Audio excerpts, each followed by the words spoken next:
Hello folks, fellow YouTubers and friends. In my last video I promised to make a video showing a little more detail among the actual gearing and workings of my drive system for the escapement, the verg and Foliot escapement. Some of the flaws that I've made in the past, some that I've made this time, and how they work and how I have come about to improve them slightly.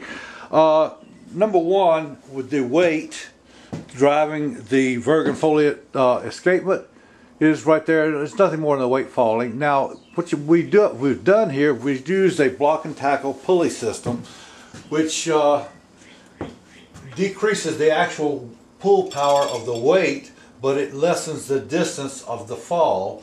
One of the things that I did that I didn't think about at the time, I was in a hurry. I got 1/8 inch cable. It's stainless steel, 719. I don't know if anybody knows what 719 cable means. If you don't,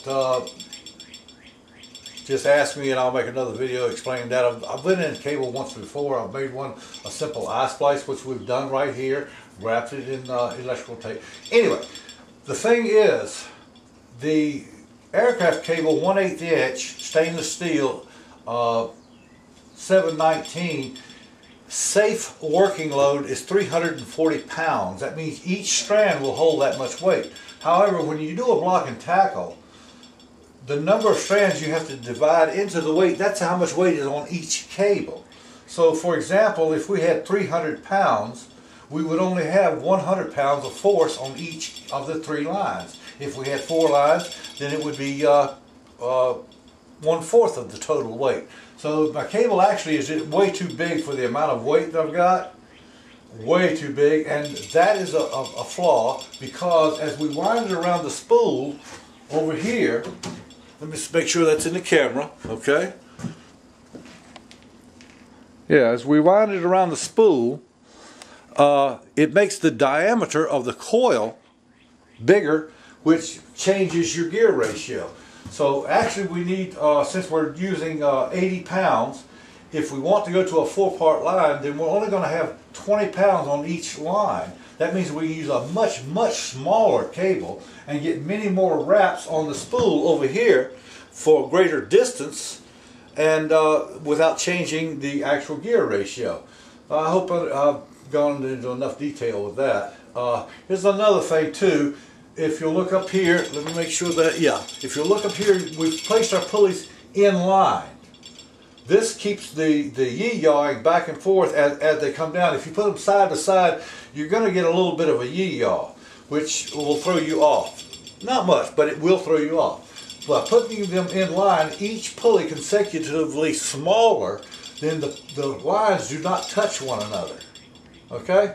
So if we could put 3 or 4 or 5 pulleys in line and use a little bit smaller diameter, going with a smaller cable, which will go around a smaller radius easier, we'd be a lot better off. A lot better off.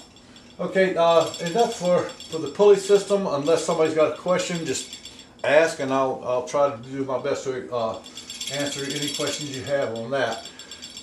Okay, we'll turn the camera off, turn it back on in a minute, and now we're going to show you the other gear mechanism, how it's compounded. Okay, here we're at the top looking down, and I want to show you what we've got here is a bicycle sprocket that we've altered slightly. I'll lower the camera in a minute and show you up inside so you can see more detail. It's the rear end of a bicycle. What we've done, we've taken the pedal sprocket, cut a hole in it, and welded it to the actual rear end, which it's a 7-inch diameter, and we have a 2-inch diameter sprocket here. So 2 goes into 7 3.5 times. That's but the thing is, the sprocket under here has 45 teeth. This sprocket has 10 teeth, so that is a 4.5 to 1 ratio right there. Now the reason we use the sprocket is because we can turn it in one direction and it has no effect. Turn it the other direction, it pulls.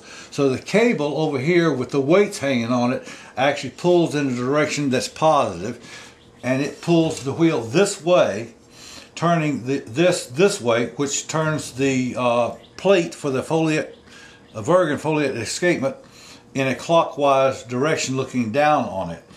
Now, what we've done is we've come on the other side of the sprocket and we've fastened a 4-inch diameter pulley that the cable winds around. So when you turn this wheel this way, it actually winds the cable around, lifting the weight over there.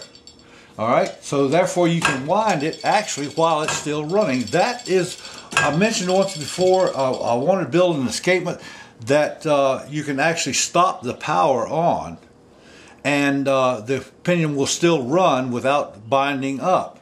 And therefore, eventually I'm going to show you the alterations that we've made, the slight changes in the verg and Foliot escapement, to where you can actually overpower it and cause it to run higher, the pendulum to move higher than the escapement itself catches and pushes on, but without affecting the escapement. This is critical. Okay, there's the inside, and I'm having trouble holding the camera still, so I hope you people can see all that. There's your wheel at top, your little sprocket right down here, and as you can see, the pulley underneath, or rather bigger sprocket, the 7-inch diameter sprocket down there. Okay, now let's go to the other side. Okay, this is a lower view from the opposite side. Everybody can see roughly. Let's see if I can get down here where you can see the sprocket underneath. Right there. Okay, we drill a hole in it to go on the wheel and welded it in place, and drill a hole in this 4-inch diameter pulley up here. It's okay, that is a pulley with bearings in the center. It's the same identical type of pulley that's over there on the weights. It's got bearings in it, so I can actually roll it back like so, and it winds up and doesn't pull on the escapement. Okay? Alright. Okay, a really quick upper shot of the top from the other side. Again, all I have to do is turn this, and that winds the weight up, and when I turn loose, it actually, you can hear it, it actually puts force on the verg and Foliot escapement wheel. Okay? Alright, that looks good. A real quick shot. Okay, there's the escapement underneath. Now, I don't know if you can see all this. I'm going to try very hard to explain this, but we're looking at the bottom, so therefore at the underneath it would actually appear to be going in a counterclockwise position. So over here it's actually pushing on this pedal up here above the axle, which means when it pushes that way, the pendulum goes this way. Okay, like that.